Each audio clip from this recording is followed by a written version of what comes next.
कैसे हो सब। बहुत दिनों के बाद में मिले हैं, आज काफ़ी दिन हो गए हैं। और इस बीच आप सभी ने अच्छे से पढ़ाई की होगी, अच्छे से प्रिपरेशन कर रहे होंगे।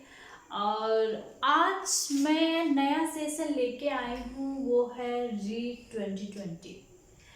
रीड 2020 में इतने दिन तो ये था कि सिलेबस है वो चेंज होगा, सिलेबस में बदलाव होगा। उसके बाद में जो प्रिपरेशन है वो स्टार्ट की जाएगी।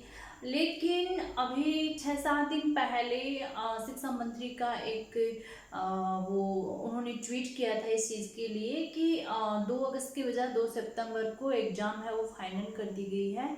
और जो प्रिपरेशन है वो पुराने सिलेबस के बेस पर ही की जाए, सिलेबस में कोई बदलाव नहीं होगा, साफ साफ उन्होंने ऐसा कहा है। तो मैं रीड का एक बार सिलेबस बता देती हूँ आपको। रीड में सिलेबस में ये होगा, रीड की मैं बात कर रही हूँ लेवल 2 की। यहाँ मैं लेवल 1 की बात नहीं कर रही हूँ। लेवल 2 में जो साइंस मैथ्स है उसके बारे में बात कर रही हूँ। सिर्फ लेवल 2 को साइंस मैथ्स को लेकर मैं चल रही हूँ, इस चीज़ का ध्यान रखिएगा। इसमें टोटल क्वेश्चन है, नेगेटिव मार्किंग होगा, ये तो श्योर है। तो इसमें अलग अलग पार्ट में बांटा हुआ है। टोटल 150 क्वेश्चन है वो आएंगे। एक पार्ट है ए, एक पार्ट बी, एक पार्ट सी, एक पार्ट डी और एक पार्ट ई। समझ में आ रहा होगा। एक पार्ट में आपकी आएगी साइकोलॉजी, जो कि साइंस मैथ्स और आर्ट्स वालों बच्चे जो सारे कैंडिडेट हैं आर्ट्स और साइंस के सेम पैटर्न रहेगा, सेम साइकोलॉजी आएगी। बी पार्ट में क्या होगा, आपका लैंग्वेज का पेपर होगा। आप लैंग्वेज में यानी लैंग्वेज जो फर्स्ट होगी, लैंग्वेज फर्स्ट और सेकंड होगी। लैंग्वेज फर्स्ट में आप हिंदी भी ले सकते हो, आप संस्कृत भी ले सकते हो और आप मैथ्स भी ले सकते हो, इंग्लिश। मैथ्स कहाँ, हिंदी, संस्कृत और इंग्लिश ले सकते हो। और लैंग्वेज सेकंड में आप हिंदी, संस्कृत और इंग्लिश में से कोई सा एक रख सकते हो, यानी आप हिंदी या संस्कृत या इंग्लिश एक, और इनमें हिंदी, संस्कृत या इंग्लिश में से एक। हाँ, ये होगा जिसने यहाँ हिंदी लिया है वहाँ ले सेकंड लैंग्वेज में आपको हिंदी है वो आपके लिए ऑप्शन में नहीं रहेगा, सिर्फ संस्कृत और इंग्लिश। जिन्होंने संस्कृत लिया है उनके लिए लैंग्वेज सेकंड में संस्कृत ऑप्शन में नहीं रहेगा, सिर्फ हिंदी या इंग्लिश। और जिन्होंने लैंग्वेज फर्स्ट में जो इंग्लिश है वो लैंग्वेज फर्स्ट के रूप में लिया है, उसके लिए लैंग्वेज सेकंड में इंग्लिश है ऑप्शन में नहीं रहेगा, सिर्फ हिंदी और संस्कृत 2 ही ले सकता है। देन पार्ट डी में क्या आएगा, आपका साइंस का पोर्शन आएगा और पार्ट ई में आपका मैथ्स का पोर्शन आएगा। ये होंगे या आगे पीछे में हो सकते हैं, एक ऐसा पैटर्न मैं आपको बता रही हूँ। ये हो सकता है पेपर में पहले पार्ट डी मिल जाए, फिर ई मिल जाए, फिर ये मिल जाए। पार्ट डी साइंस का होगा, पार्ट ई है वो मैथ्स का होगा। ये 5 पार्ट हैं वो 30-30 नंबर के होंगे। 5 पार्ट हैं वो 30-30 नंबर के होंगे। टोटल आपके 150 नंबर का होगा। 30-30 नंबर के 30-30 क्वेश्चन है वो आएंगे। इसमें आपकी यूनिट जो होंगी वह होंगी 6 यूनिट, 6 यूनिट होंगे टोटल, 6 यूनिट होंगी। यानी एक यूनिट से जो क्वेश्चन आएंगे वो 5 क्वेश्चन आएंगे, इस चीज का ध्यान रखना। अब मैं यहाँ पे जो सबसे पहले स्टार्ट करने वाली हूँ वो है साइंस का पोर्शन जो डी पोर्शन है साइंस का। इसमें जो क्वेश्चन आएंगे क्वेश्चन आएंगे 30 क्वेश्चन, 30 क्वेश्चन आएंगे और 30 नंबर के क्वेश्चन आएंगे। ओके, अच्छे से समझ में आ रहा होगा। 30 क्वेश्चन 30 नंबर के आएंगे। सबसे पहले साइंस का पोर्शन करेंगे, देन उसके बाद में आगे जैसे भी सुटेबल रहेगा उस हिसाब से पोर्शन करते जाएंगे। तो आज जो मैं स्टार्ट करने वाली हूँ वो है साइंस का पोर्शन। अच्छे से समझ में आ गया होगा आपको। साइंस के पोर्शन में 6 यूनिट दे रखी हैं और जो पहली यूनिट है वो है सूक्ष्म जीव के बारे में। पहले यूनिट में सबसे पहले सूक्ष्म जीव के बारे में आपका दे रखा है, जैसे कि सिलेबस अभी मेरे पास में है। इकाई जो यूनिट फर्स्ट है मैथ्स और साइंस में वो है सूक्ष्म जीव, सजीव, मानव शरीर और स्वास्थ्य, जंतु प्रजनन और किशोरावस्था। ये यूनिट फर्स्ट में है। Then unit second, third, fourth, fifth, sixth ये स्टार्ट होती है।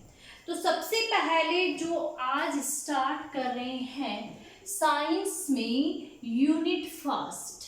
साइंस में यूनिट फर्स्ट है सूक्ष्म जीव। सूक्ष्म जीव सिलेबस में सूक्ष्म जीव दे रखा है, लाभदायक एवं हानिकारक सूक्ष्म जीव। अलाभदायक, लाभदायक एवं अलाभदायक सूक्ष्म जीव है, ऐसे करके टॉपिक दे रखा है। सूक्ष्म जीव टॉपिक स्टार्ट करते हैं। आपने देखा होगा कि हमारे आसपास में बहुत से पेड़ पौधे हैं जो हम देखते हैं, जीव जंतु हम देखते हैं, मनुष्य को देखते हैं, बीज वाले पौधे देखते हैं, फल वाले पौधे देखते हैं, कुछ छोटे प्लांट्स देखते हैं, जंगल देखते हैं, अनेक प्रकार के रेंगने वाले जंतु देखते हैं, उड़ने वाले जंतु देखते हैं। बहुत सारे विचित्र जो हमारे पर्यावरण में है वो अपन देखते हैं। लेकिन ऐसे जीव जो कि नेकेड आई से नहीं देख सकते, ऐसे जीव जो कि नेकेड आई से नहीं देख सकते, सूक्ष्म जीव की परिभाषा में मैं आपको बताऊं कि सूक्ष्म जीव की क्या डेफिनेशन होगी, क्या डेफिनेशन होगी। तो ऐसे जीव जिनको नेकेड आई से नहीं देख सकते, नग्न आंखों से नहीं देख सकते, कहने का तात्पर्य है कि मेरे सामने ऐसे जीव हैं जिनको नॉर्मल कंडीशन में मैं अब नहीं देख सकती, लेकिन फॉर एग्जाम्पल मेरे हाथ पे कुछ माइक्रो ऑर्गेनिज्म सूक्ष्म जीव है और मुझे वो नहीं दिखाई दे रहे हैं, लेकिन मेरे सामने माइक्रोस्कोप रख दिया जाए, यहाँ से उठाकर स्लाइड पे उनको रखा जाए और माइक्रोस्कोप से मैं उनको देखूं, सूक्ष्मदर्शी से मैं उनको देखूं तो वो मुझे दिखाई देने लग जाते हैं। तो सूक्ष्म जीव क्या होते हैं कि ऐसे जीव जिनको देखने के लिए सूक्ष्मदर्शी की आवश्यकता होती है, ऐसे जीव जो कि नग्न आंखों से नहीं देखे जा सकते, सूक्ष्मदर्शी की आवश्यकता होती है, तो ऐसे जीवों को कहा जाता है सूक्ष्म जीव। उदाहरण के तौर पर मैं आपको बताऊं, वर्षा ऋतु जब स्टार्ट होती है, नम वाला जहाँ स्थान होता है, तो आपने ब्रेड वगैरह देखे होंगे कि ब्रेड जब खुले में छोड़ दिए जाते हैं, जहाँ पे थोड़ी नमी होती है, या रोटी आप देख लीजिए, तो वहाँ पे एक्चुअली में क्या होता है, थोड़े दिनों के बाद में उस ब्रेड या रोटी पर काले या पीले धब्बे, सफ़ेद धब्बे हैं वो आ जाते हैं। वो एक्चुअली क्या होता है कि वो सूक्ष्म जीव है, वो वहाँ पे मल्टीप्लाई, गुणन करके वो अपनी संख्या वहाँ पे इंक्रीज कर लेते हैं। वायु में उनके स्पोर होते हैं, सूक्ष्म जीव के वायु में स्पोर होते हैं, और वो स्पोर है वो जहाँ पर भी नमी मिलती है उस नमी को वो कैच कर लेते हैं और वहाँ पे गुणन करके अपनी संख्या को इंक्रीज कर लेते हैं, वहाँ पे वृद्धि करने लग जाते हैं। सूक्ष्म जीव को मैं बांटूं, वर्गीकरण की मैं बात करूं सूक्ष्म जीव के, तो मुख्य रूप से ध्यान दीजिएगा, मैं यहाँ पे एक शब्द यूज में ले रही हूँ, मुख्य रूप से। मुख्य वर्ग की मैं बात करूं तो इन्हें 4 वर्गों में, 4 प्रकार में, 4 वर्गों में इन्हें डिवाइड किया गया है। एक आपका होता है जीवाणु, जीवाणु को कहा जाता है बैक्टीरिया। दूसरा वर्ग जो आपका सूक्ष्म जीव का होता है वो है शैवाल। शैवाल को कहा जाता है एल्गी। तीसरा जो वर्ग होता है सूक्ष्म जीव का वो कहलाता है कवक। और चौथा जो सूक्ष्म जीव का वर्ग होता है वो आपका कहलाता है प्रोटोजोआ। प्रोटोजोआ सूक्ष्म जीवों को मेनली 4 वर्ग में बांटा गया है। आपका जीवाणु, शैवाल, कवक और प्रोटोजोआ। जीवाणु को बैक्टीरिया कहा जाता है, शैवाल को एल्गी कहा जाता है, कवक को फंजाई कहा जाता है, प्रोटोजोआ को प्रोटोजोआ कहा जाता है जो कि प्रोटिस्टा वर्ग में आता है। फंजाई का अपना एक अलग जगत होता है, एक किंगडम होता है। कहने का तात्पर्य अपनी एक अलग जगह होती है। एल्गी को प्लांटी में सम्मिलित किया जाता है, यानी कि पूरे विश्व में जीव जंतुओं को, पादपों को यानी सजीवों को वर्गीकृत करने के लिए 5 जगत दिए हुए हैं, 5 किंगडम दिए हुए हैं, जिनमें से Monera, protista, algae, Monera, protista, fungi, Plantae और एनिमेलिया है। आपका जो जीवाणु है वो सम्मिलित किया गया है मोनेरा जगत में, आपका शैवाल है वो सम्मिलित किया गया है प्लांटी जगत में, आपका कवक सम्मिलित किया गया है, कवकों का अपना एक अलग किंगडम है वो है फंजाई। देन प्रोटोजोआ है वो सम्मिलित किया गया है प्रोटिस्टा किंगडम में। तो चलिए बात करते हैं। अब आपके दिमाग में क्वेश्चन उठ रहा होगा कि मैम आप सूक्ष्म जीवों की बात कर रहे हैं, आपने बता दिया 4 वर्गों में डिवाइड किया गया है, तो क्या वायरस है वो सूक्ष्म जीव नहीं है? वायरस जिनको विषाणु कहा जाता है वो क्या सूक्ष्म जीव की कैटेगरी में नहीं आते हैं? बिल्कुल, वायरस होते तो सूक्ष्म जीव ही हैं। मैंने यहाँ पे मुख्य वर्ग बताया है। एक तो इस चीज का ध्यान रखना। दूसरी बात यह है कि वायरस सूक्ष्म जीव होते हैं, इसमें कोई शक वाली बात ही नहीं है। लेकिन वायरस की श्रेणी है वो अलग मानी जाती है। क्योंकि वायरस की श्रेणी इसलिए अलग मानी जाती है, ध्यान दीजिएगा, ऑप्शन में अगर पूछा जाए तभी आपको बताना है।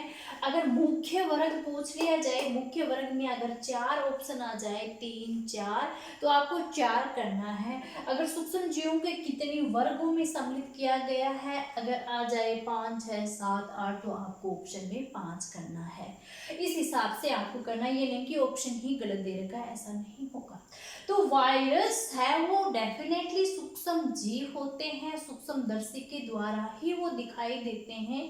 लेकिन वायरस की अलग श्रेणी ये होती है कि वायरस को गुणन करने के लिए परपोषी की जरूरत होती है, यानी कि बिना किसी दूसरे जीव के, बिना किसी दूसरी ऑर्गेनिज्म के अंदर वायरस गए बगैर, विषाणु गए बगैर वो सरवाइव नहीं कर सकता।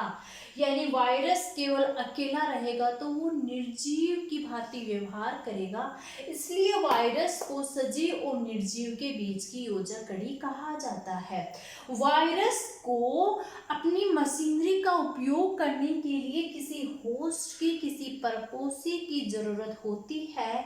वो परपोषी आपका जंतु हो सकता है, जंतु कोशिका हो सकती है, वो परपोषी आपकी पादप कोशिका हो सकती है, वो परपोषी आपका मनुष्य हो सकता है, वो परपोषी कोई दूसरा ऑर्गेनिज्म हो सकता है, यहाँ की वो होस्ट आपका जीवाणु भी हो सकता है। कहने का तात्पर्य वायरस जीवाणु के अंदर भी ग्रोथ कर सकता है, मल्टीप्लाई कर सकता है। इसलिए वायरस को इन 4 कैटेगरियों से अलग रखा गया है, बल्कि वायरस भी सूक्ष्म जीव ही होते हैं। इस चीज का आप ध्यान रखना। अब मैं मोटे तौर पर आपको बता दूं, एक सिंपल सी चीज ये होती है कि कई बार एग्जाम्पल में पूछ लिया जाता है, एग्जाम में उदाहरण देकर कि ये शैवाल है या कवक है या प्रोटोजोआ है या जीवाणु है। इस हिसाब से तो जीवाणु की बात करूं तो जीवाणु में आपके टाइप्स में आपके आते हैं स्पाइरल जीवाणु, स्पाइरल जीवाणु आपका आता है। स्पाइरल क्या होता है? स्पाइरल बैक्टीरिया होते हैं। आपके गोलाकार बैक्टीरिया इसमें सम्मिलित किए जाते हैं। गोलाकार बैक्टीरिया को कोकाई बैक्टीरिया कहा जाता है। आपके दंडाकार बैक्टीरिया या छड़ाकार बैक्टीरिया जिसे कहा जा सकता है, छड़ाकार बैक्टीरिया, वो आपके इसमें सम्मिलित होते हैं जीवाणु में। और कुछ जीवाणु होते हैं वो कसाभिका युक्त भी होते हैं। कुछ जीवाणु कसाभिका युक्त बैक्टीरिया भी आपके होते हैं। ये अलग अलग होते हैं, अलग अलग जीवाणु। कुछ जीवाणु स्पाइरल रूप में होते हैं, कुछ जीवाणु गोलाकार होते हैं, कुछ जीवाणु है वो छड़ाकार होते हैं, कुछ जीवाणु फ्लैजिलेटेड युक्त होते हैं, कुछ जीवाणु कोमा के आकार के होते हैं, अलग अलग टाइप के होते हैं। मैं शैवाल की बात करूं तो मैंने शैवाल में पहले सवाल के आपसे पूछ लिया जाए, क्लेमाइडोमोनास, क्लेमाइडोमोनास है वो आपका बैक्टीरिया है या शैवाल, और आपका जीवाणु है, कवक है, प्रोटोजोआ है, क्या है? तो आपका आंसर ये होना चाहिए, क्लेमाइडोमोनास है वो शैवाल है। आपसे पूछ लिया जाए स्पाइरोगाइरा, स्पाइरोगाइरा ये क्या है? तो स्पाइरोगाइरा शैवाल है। ज़्यादा एग्जाम्पल याद रखने की जरूरत नहीं है, जितने आपके NCERT में दे रखे हैं बस वो ही आप याद रखिएगा। आपसे पूछ लिया जाए क्लेमाइडोमोनास क्या है, तो क्लेमाइडोमोनास एल्गी है, शैवाल है। आपसे पूछ लिया जाए स्पाइरोगाइरा क्या है, तो स्पाइरोगाइरा एक एल्गी है, न कि कवक, प्रोटोजोआ। अगर मैं बात करूं कवक की, तो कवक में फेमस जो एग्जाम्पल है, जो उदाहरण है, वो आपका आता है पेनिसिलिन, पेनिसिलियम, पेनिसिलियम है वो एक कवक है। आपका उदाहरण आता है एस्परजिलस, एस्परजिलस है वो एक कवक है। और आपका उदाहरण आता है राइजोपस, वेरी वेरी IMP है, क्योंकि राइजोपस कवक को इम्पोर्टेंट है, याद रख लीजिएगा। NCERT में मोटे तौर पर ये दे रखा है, राइजोपस जो कवक होता है उसको क्या कहा जाता है? उसको ब्रेड मोल्ड कवक, ब्रेड मोल्ड भी कहा जाता है। ब्रेड मोल्ड है वो किस फंजाई का उपनाम है? तो राइजोपस फंजाई है उसका उपनाम है। कवक पेनिसिलियम, एस्परजिलस, राइजोपस है, ये कवक की कैटेगरी में आते हैं। देन मैं प्रोटोजोआ की बात करूं तो प्रोटोजोआ में आपका जो अमीबा है वो प्रोटोजोआ की कैटेगरी में आता है। आपका जो पैरामीशियम है, पैरामीशियम है वो प्रोटोजोआ की कैटेगरी में आता है। अमीबा और पैरामीशियम है वो प्रोटोजोआ की कैटेगरी में आते हैं। देन मैं आगे बात करती हूँ। यहाँ पे आपको समझ में आ गया होगा कि सूक्ष्म जीव को मैंने 4 भागों में विभाजित किया गया है, कवक, शैवाल, जीवाणु और प्रोटोजोआ। विषाणु हालांकि सूक्ष्म जीव होते हैं, लेकिन उनकी अलग कैटेगरी होती है, क्योंकि उनको गुणन करने के लिए, उनको अपनी मशीनरी का उपयोग करने के लिए उनको पर्पोसी की जरूरत होती है, होस्ट की जरूरत होती है, इसलिए सूक्ष्म जीव को अलग, वायरस को अलग कैटेगरी में रखा गया है। अब मैं बात करती हूँ आगे कि सूक्ष्म जीव हैं वो कहाँ रहते हैं। दिमाग में क्वेश्चन आ रहा होगा कि सूक्ष्म जीव है वो कहाँ रहते हैं। इससे पहले मैं एक चीज ये बता दूं कि सूक्ष्म जीव की 2 कैटेगरी होती है। एक कैटेगरी होती है एकोशिक सूक्ष्म जीव, एक कोशिका से बने हुए, और दूसरी कैटेगरी होती है बहुकोशिक सूक्ष्म जीव, जो कि बहुकोशिक यानी कि बहुत सारी कोशिकाओं से मिलकर बने हुए। एक कोशिक सूक्ष्म जीव की ऐसे सूक्ष्म जीव जिनमें केवल एक कोशिका होती है, और बहुकोशिक सूक्ष्म जीव की ऐसे सूक्ष्म जीव जिनकी बहुत सारी कोशिकाएं होती हैं। एक कोशिक सूक्ष्म जीव की मैं बात करूं, यूनिसेलुलर माइक्रो ऑर्गेनिज्म में आपके जीवाणु आते हैं। और आपके जो प्रोटोजोआ है, जो अमीबा मैंने आपको बताया था, और जो पैरामीशियम बताया था वो एक कोशिक होते हैं, याद कर लीजिएगा। अमीबा और पैरामीशियम जो अभी मैंने एग्जाम्पल बताए थे आपको प्रोटोजोआ के, वो एक कोशिक होते हैं, न कि बहुकोशिक। और जीवाणु आपके यूनिसेलुलर होते हैं। कुछ सवाल हैं, सारे सवाल की मैं बात नहीं कर रही हूँ, यहाँ पर कुछ की बात कर रही हूँ, ध्यान दीजिएगा। कुछ जो सवाल है वो आपके क्या आते हैं, वो यूनिसेलुलर होते हैं। और कुछ सवाल हैं वो आपके बहुकोशिक होते हैं। कवक तो बहुकोशिक होते ही होते हैं, कवक बहुकोशिक होते हैं, लेकिन इनमें एक्सेप्शन होता है, अपवाद होता है। उस चीज़ का भी आप ध्यान रख लेना कि ये इसका मतलब ये नहीं है कि कुछ कवक, एक भी कवक है वो यूनिसेलुलर नहीं होता है। यीस्ट कवक है वो यूनिसेलुलर होता है। तो मेनली ये कैटेगरी एक मानी जाती है, हालांकि अपवाद इसमें मिल सकते हैं। एक कैटेगरी मानी जाती है कि जीवाणु मोस्ट ऑफ यूनिसेलुलर होते हैं। प्रोटोजोआ में अमीबा और पैरामीशियम यूनिसेलुलर होते ही होते हैं।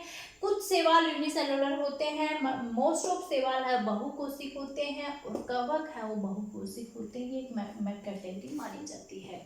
मैं बात करूं सूक्ष्म जीव कहाँ रहते हैं, तो ध्यान दीजिएगा। सूक्ष्म जीव है वो बर्फीले शीत से आपके गर्म स्रोतों तक, बर्फीले शीत से लेकर गर्म स्रोत तक सूक्ष्म जीव हैं वो प्रेजेंट होते हैं। सूक्ष्म जीव आपके मरुस्थल एवं दलदल, ध्यान दीजिएगा, ऑप्शन में दिया जा सकता है सूक्ष्म जीव कहाँ प्रेजेंट होते हैं, कहाँ अनुपस्थित होते हैं, कहाँ उपस्थित हो सकते हैं।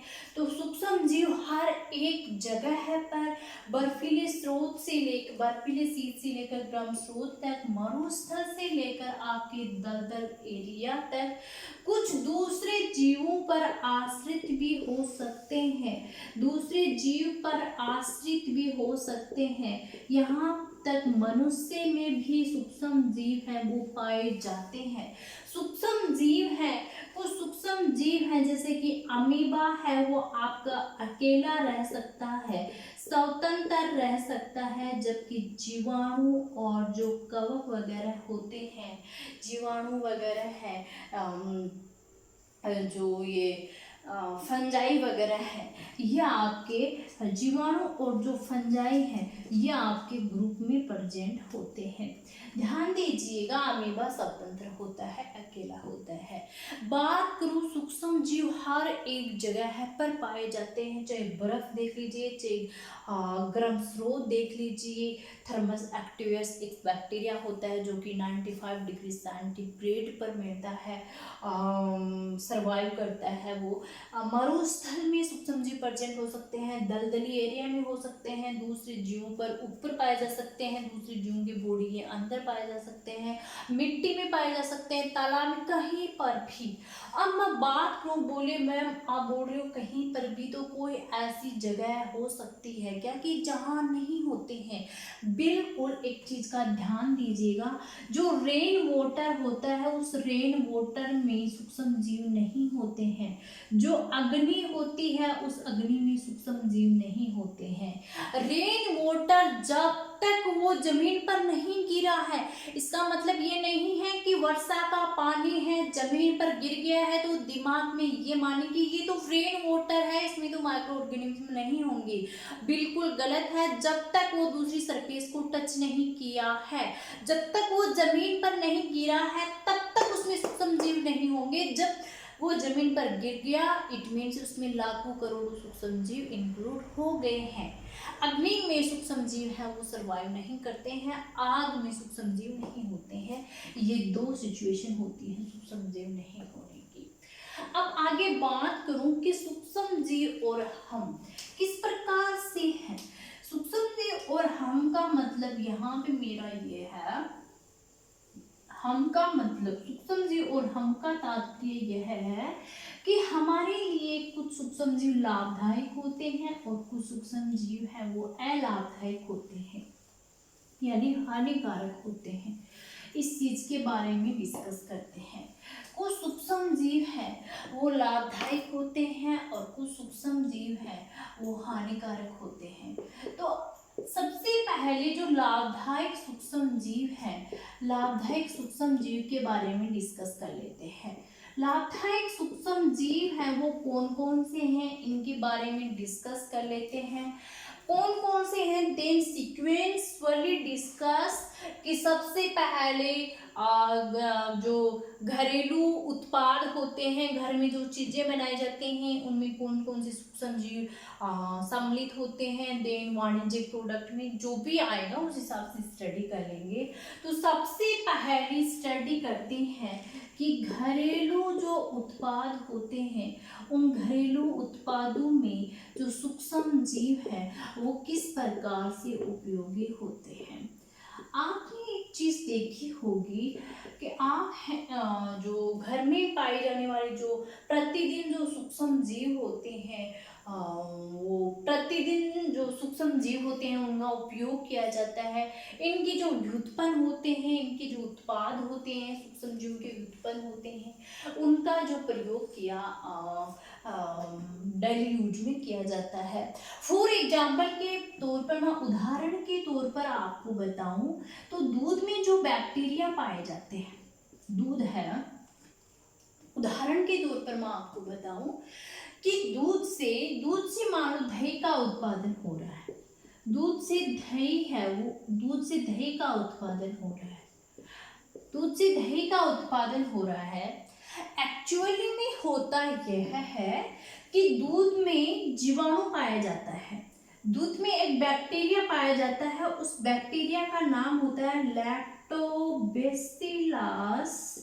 लैक्टोबैसिलस जीवाणु। पूछा जा सकता है, इम्पोर्टेंट है कि दूध या दही में कौन सा जीवाणु पाया जाता है, तो आंसर होना चाहिए लैक्टोबैसिलस जीवाणु प्रेजेंट होता है।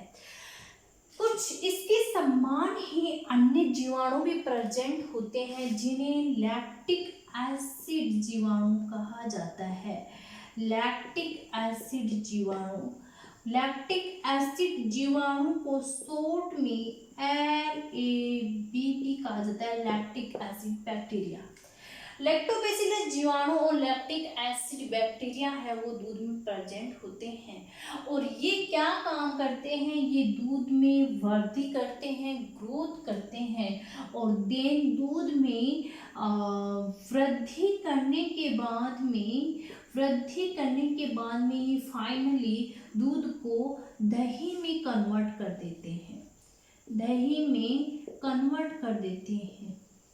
ध्यान दीजिएगा, यहाँ पे जो सारी चीजें मैं बता रही हूँ वो सारी की सारी एनसीईआरटी में दी हुई हैं, तो लाइन टू लाइन फॉलो कीजिएगा, कुछ भी मिस मत कर दीजिएगा। जो बैक्टीरिया मैं नाम बता रही हूँ सारे याद रखिएगा। जो दूध से दही का जो उत्पादन होता है, लैक्टोबैसिलस जीवाणु एंड लैक्टिक एसिड बैक्टीरिया वो जिम्मेदार होते हैं, ये दूध में ग्रोथ करते हैं, देन दूध है वो दही में आपका कन्वर्ट हो जाता है। होता यह है कि दूध में वृद्धि या ग्रोथ के दौरान क्या होता है, दूध में वृद्धि या ग्रोथ के दौरान एक्चुअली होता यह है कि जो लैक्टिक एसिड बैक्टीरिया होते हैं, लैक्टोबैसिलस और लैक्टिक एसिड बैक्टीरिया है, ये अम्ल उत्पन्न करते हैं। अम्ल जो उत्पन्न है वो करते हैं, लैक्टिक एसिड बैक्टीरिया है वो अम्ल उत्पन्न करते हैं और ये अम्ल है ये दूध में पाए जाने वाले जो प्रोटीन है उस प्रोटीन को स्कंदित कर देते हैं, दूध में पाए जाने वाले प्रोटीन को स्कंदित कर देते हैं एंड जो प्रोटीन है उसका आंशिक पाचन कर देते हैं, आंशिक पाचन है वो कर देते हैं। ये एसिड है वो प्रोटीन को क्लोट कर देता है दूध में पाए जाने वाली को और प्रोटीन का वो आंशिक पाचन कर देता है, इसलिए वो देन आगे दही में कन्वर्ट हो जाता है। सबसे पहले दूध लेते हैं, सबसे पहले जो दही है, दही की एक थोड़ी सी मात्रा होती है, एक बड़े बर्तन में दूध होता है, उस दूध में दही की एक थोड़ी सी मात्रा ली जाती है जिसे निवेश द्रव्य कहा जाता है, निवेश द्रव्य कहा जाता है या आरंभक रूप कहा जाता है। ध्यान दीजिएगा, दही की जो सबसे पहले थोड़ी सी मात्रा इस दूध में डाली जाती है उसे निवेश द्रव्य या आरंभक रूप कहा जाता है। अब होता यह है कि जो निवेश द्रव्य या आरंभक रूप जो दही का होता है इसमें लाखों करोड़ों बैक्टीरिया है वो दही में, जीवाणु है वो दही में प्रेजेंट होते हैं और ये जो लैक्टिक एसिड बैक्टीरिया है ये प्रेजेंट होते हैं और देन ये आगे दूध को दही में कन्वर्ट कर देती है। हालांकि जो B12 है इतना ही नहीं है, जो विटामिन B12 है, विटामिन D12 है उसकी भी मात्रा है वो मात्रा बढ़ने से इसमें जो पोषण संबंधी है न्यूट्रिशन है वो इसमें जो गुणवत्ता है वो इंक्रीज होती है। विटामिन B12 की वजह से इसकी जो गुणवत्ता है वो इसकी इंक्रीज होती है। विभिन्न जो पेट संबंधी जो बीमारी होती हैं मोस्ट ऑफ जो सूक्ष्म जीव के द्वारा जो पेट कभी खराब हो जाता है तो जो लैक्टिक एसिड बैक्टीरिया है वो विशेष लाभदायक होते हैं। इसलिए कहा जाता है डॉक्टर भी यह सलाह देते हैं कि कम से कम पर डे एक कटोरी दही की है वो लेनी चाहिए। इससे आपका पेट है वो स्वस्थ रहता है, विभिन्न प्रकार की बीमारियां होने से लैक्टिक एसिड बैक्टीरिया, लैक्टोबैसिलस जो जीवाणु होते हैं वो बचाते हैं। देन मैं आगे बात करूं, ये तो दही, दूध से दही की बात होगी।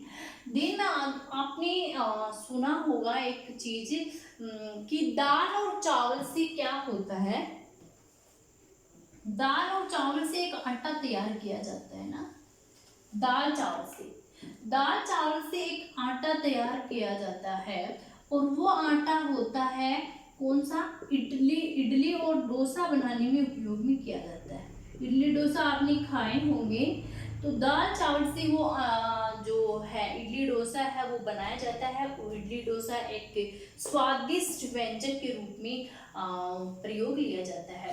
तो जो इडली डोसा के लिए जो आटा तैयार किया जाता है उस आटे को किण्वित किया जाता है, और किसके द्वारा, जीवाणु के द्वारा। उस आटे को जीवाणु के द्वारा किण्वित किया जाता है और बैक्टीरिया जब किण्वन कर देते हैं आटे का, तब इडली व डोसा जो आहार है जो व्यंजन है वो तैयार किया जाता है। आटे की आपने देखी होगी, जो इडली डोसा का जो आटा होता है वो फुलावट भरा हुआ होता है, वो फुलावट लिए हुए होता है, उभरा हुआ होता है। उसका कारण ये है कि जो बैक्टीरिया होते हैं उनकी वजह से जो CO2 गैस है, अब मैंने हिंट भी दे दी है, मैं आपको एक क्वेश्चन पूछने वाली हूँ। जो फुलावट है, पूछा जा सकता है कि जो इडली डोसे के लिए जो तैयार आटा किया जाता है उनमें फुलावट वो किस कारण से होती है, वो CO2 गैस के कारण से होती है। CO2 गैस के कारण से जो फुलावट है वो इसमें आती है। अब मैं आपसे एक क्वेश्चन पूछ रही हूँ कि एक क्वेश्चन मैं आपसे पुटअप कर रही हूँ कि क्या आप बता सकते हैं कि यहाँ पे जो CO2 गैस है वो निकल रही है, CO2 गैस निकल रही है, उसका मेटाबॉलिक पाथ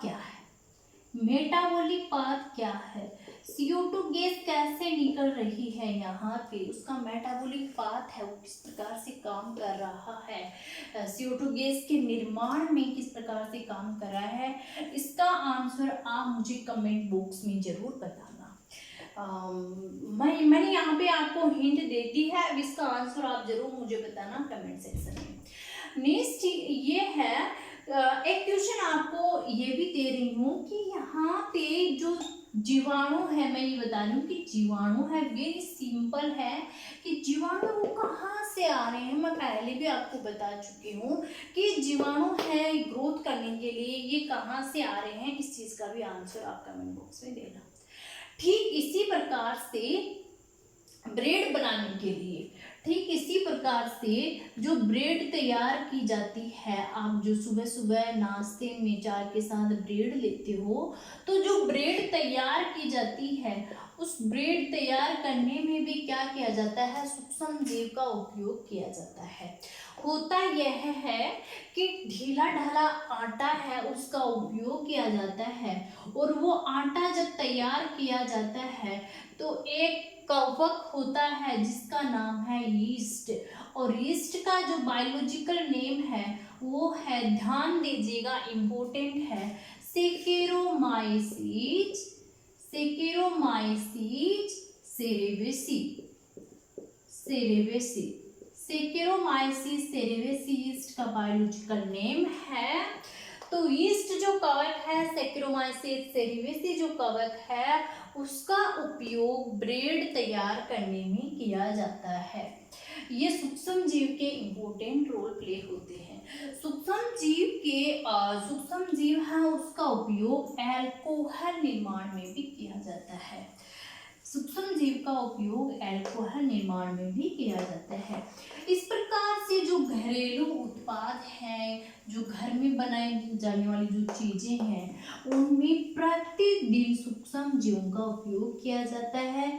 अपन ने देखा दूध से दही बनाने में, इडली डोसा बनाने में, ब्रेड बनाने में, इन सब चीजों में सूक्ष्म जीवों का उपयोग किया जाता है। दक्षिणी जो भारत होता है, नॉर्थ इंडिया जो है, नॉर्थ इंडिया में यहाँ पर एक पेय पदार्थ होता है, पारंपरिक जो पेय है बहुत प्राचीन है, वो है टोडी। टोडी मुझे भी पता नहीं, एनसीईआरटी में ऐसे कुछ दे रखा है। तो टोडी का मुझे भी पता नहीं क्या होता है, लेकिन नॉर्थ इंडिया है वहाँ पे ये मोस्ट ऑफ यूज में लिया जाता है टोडी। इसका जो निर्माण है, टोडी का जो निर्माण है, वो ताड़ का वृक्ष, ताड़ के वृक्ष को कहा जाता है पाम वृक्ष, आपने सुना होगा। ताड़ वृक्ष को कहा जाता है पाम ट्री। तो ताड़ वृक्ष के तने के स्राव के द्वारा इस टोडी का निर्माण किया जाता है। इसको फर्मेंटेड किया जाता है, किण्वित किया जाता है, देन इस टोडी का निर्माण किया जाता है, यानी शुगर से अल्कोहल का निर्माण किया जाता है। बैक्टीरिया उस पे ग्रो करते हैं। जो फर्मेंटेड मछली होती है, फर्मेंटेड मछली, किण्वित मछली होती है, फर्मेंटेड सोयाबीन होते हैं, जो बांसपरो है, फर्मेंटेड जो मछली है, सोयाबीन है, जो बांसपरो है, इनका उपयोग भी किसमें किया जाता है, ये सब फर्मेंटेड है, किण्वित है। बैक्टीरिया इन पे ग्रोथ का, जो सूक्ष्म जीव है वो इनके ऊपर ग्रोथ करके, इन पर क्रिया करके, इनसे है वो भोजन तैयार किया जाता है। देखिए सूक्ष्म जीव किस प्रकार से इम्पोर्टेंट रोल प्ले करते हैं हमारी लाइफ में। एक आपने सुना होगा जो पनीर है, सुना क्या होता है पनीर, तो सबने खाया होगा। जो पनीर है, पनीर को कहा जाता है चीज। जो पनीर है, पनीर के अलग अलग टाइप होते हैं, जैसे कि पनीर तैयार करने में सूक्ष्म जीव का उपयोग किया जाता है। पनीर के अलग अलग टाइप होते हैं, जैसे कि न्यूट्रोप्लीज, इस प्रकार से स्विस पनीर है, टफू एक पनीर होता है। तो पनीर के अलग अलग टाइप होते हैं, और इसके जो विभिन्न किस्म होती है पनीर की, उनका फ्लेक्चर क्या है, उनका फ्लेवर क्या है, यानी सुगंध क्या है, उनकी टेस्ट की है क्या है, इसके बेस पे इनका जो अलग अलग किस्में हैं वो डिसाइड होती हैं कि कौन सा पनीर क्या है। उदाहरण के तौर पर मैं आपको बताऊं, एक होता है स्विस पनीर। स्विस पनीर में आपने देखे होंगे, अगर नहीं देखा है तो देखना, एक बड़े बड़े क्षेत्र होते हैं स्विस पनीर में। स्विस पनीर होता है उसमें बड़े बड़े ऐसे पोर होते हैं। एक्चुअली में वो पोर किस कारण होते हैं स्विस पनीर में, एक बैक्टीरिया होता है प्रोपियोनी बैक्टीरियम,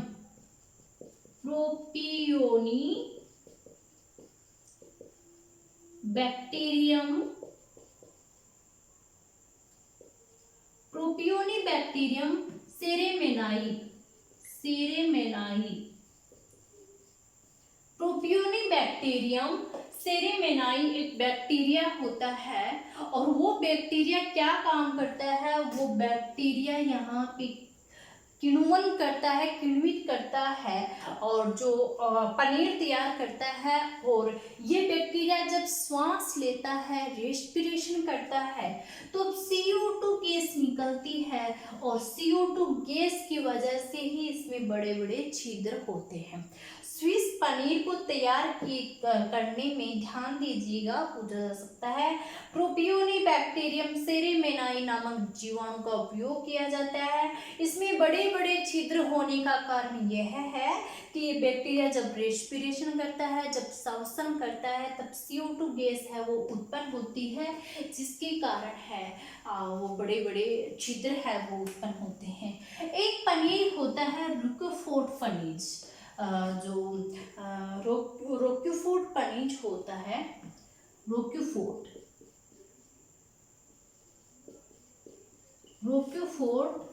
चीज, रोक्यूफोर्ट पनीर होता है।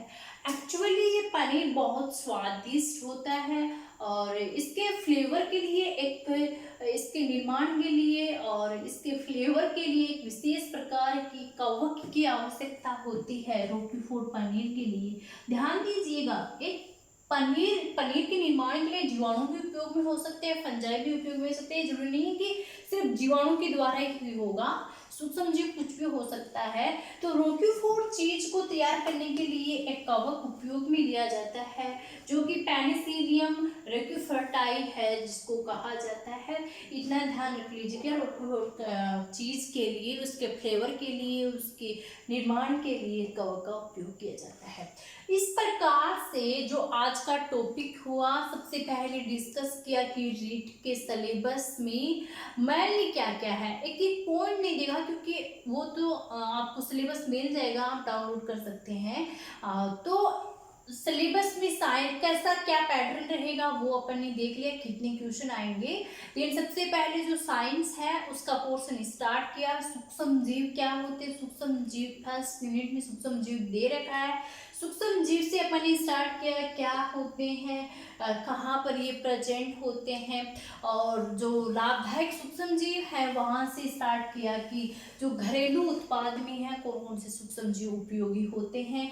दूध से दही बनाने में, ब्रेड बनाने में, चीज़ बनाने में, जो पेय पदार्थ टोटी वगैरह, इडली डोसा बनाने में, इन सब में कौन कौन से सूक्ष्म जीव उपयोग में किए जाते हैं, इनकी फुलावट का क्या कारण होता है, कैसे ये काम करते हैं, इन सब के बारे में डिस्कस किया।